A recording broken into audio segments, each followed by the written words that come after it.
Ողջույն հեռավար ուսուցման սիրելի ուսանողներ։ Հանրային կապեր և հաղորդակցական հմտություններ դասընթացի 3-րդ դասն է։ Այսօր մեր հետաքրքրության և ուսումնասիրության թեմաները հանրային կապեր, հաղորդակցության դերը հանրային կապերում և արդյունավետ շփման կանոնները, Ռեյս բանաձևը, հանրային կապեր և հարակից մասնագիտություններ, հանրային կապեր և քարոզչություն,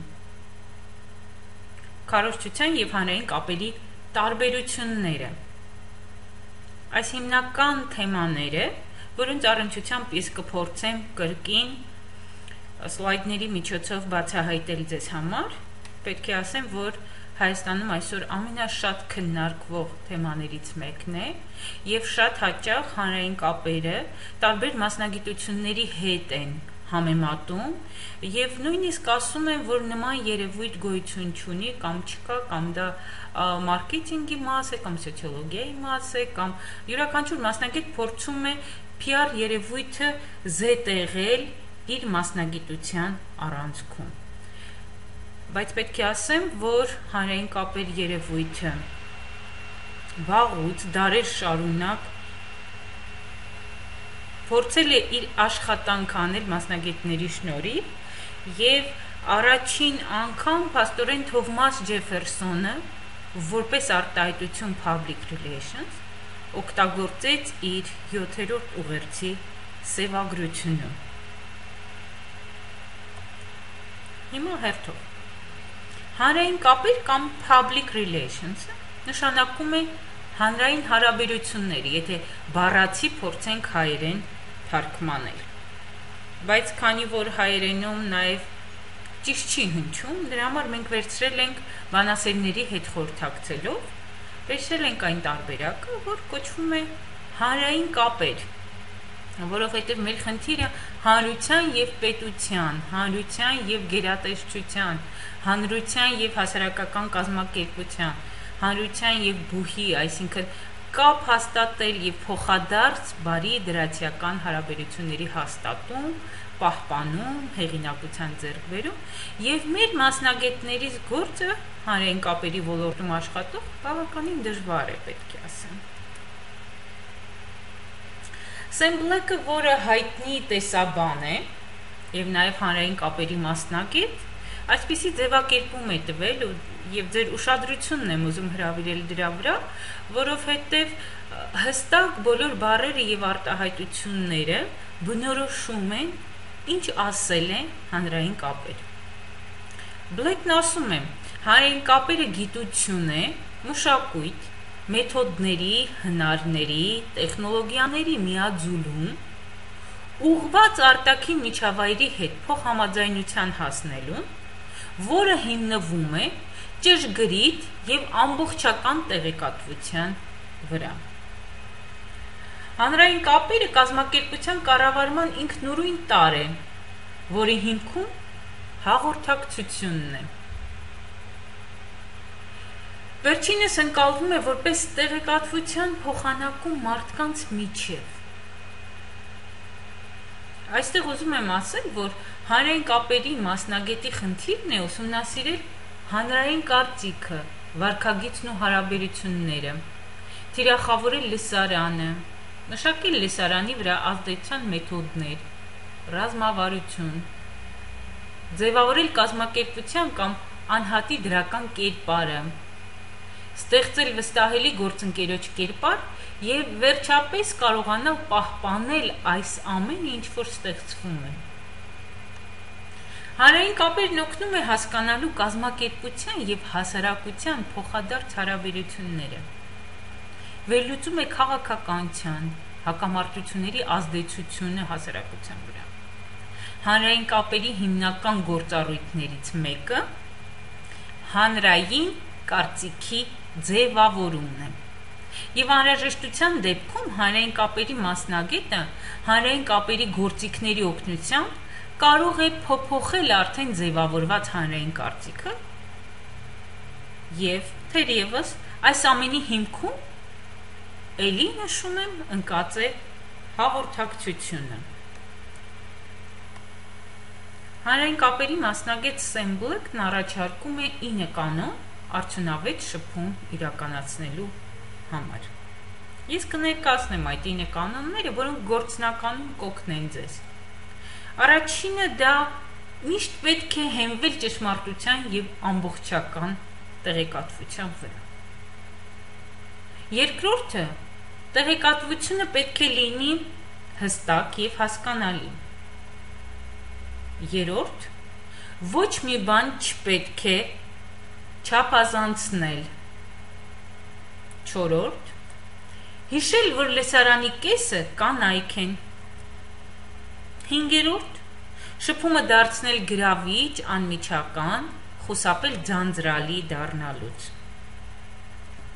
Վեցերորդ պետք է հետևել հաղորդակցման ձևին։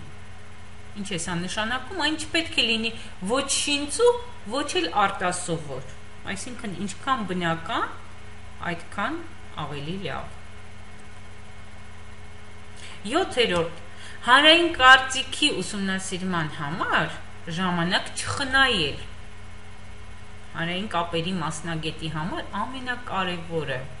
հենց սա է։ 8-րդ անհրաժեշտ է, որ հաղորդակցումը շարունակական բնույթ կրի, ականջալուր լինելով հանրային կարծիքին, այսինքն մենք պետք է զարկերակի վրա պահենք մեր ձեռքը և պարբերաբար խնդրի ուսումնասիրմամբ զբաղվենք, որ կարողանանք նաև ռազմավարությունը ճիշտ մշակել։ Պետք է հաղորդակցման յուրաքանչյուր փուլում լինել կառուցողական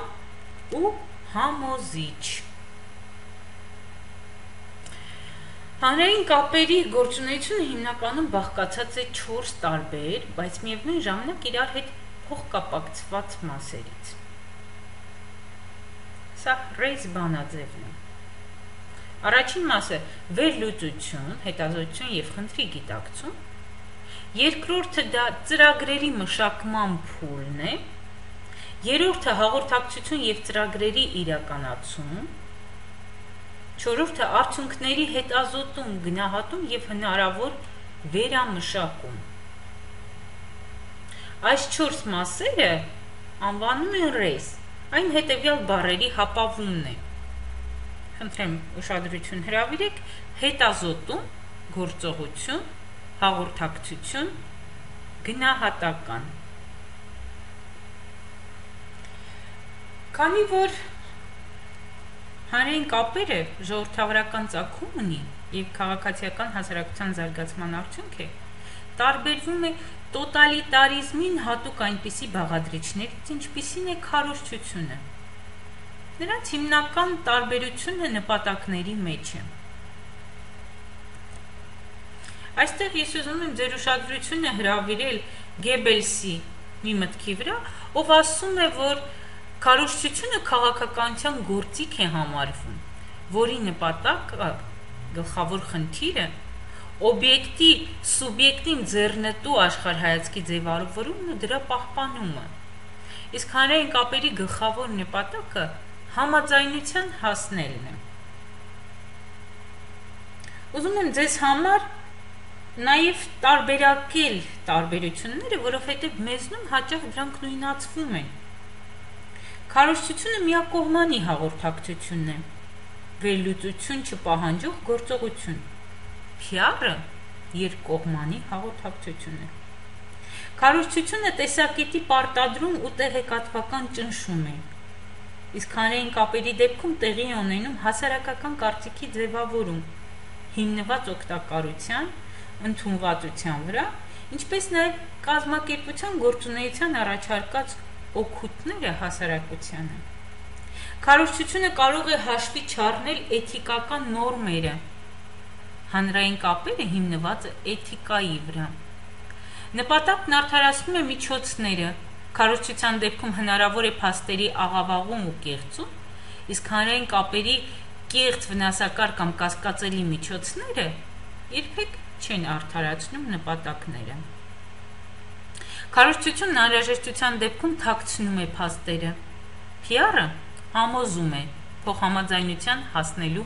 նպատակով։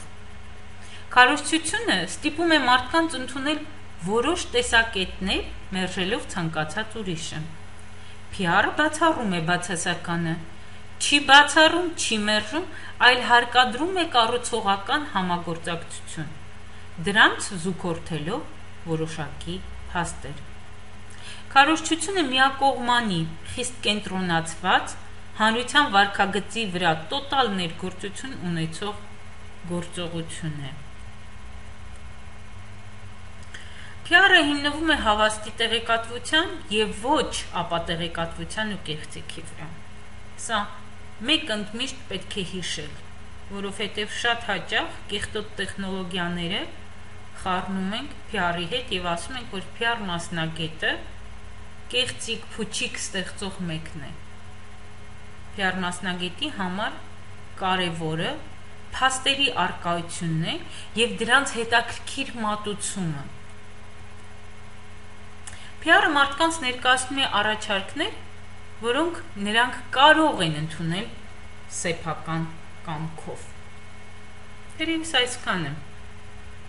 Շնորհակալ եմ։ Կհանդիպենք։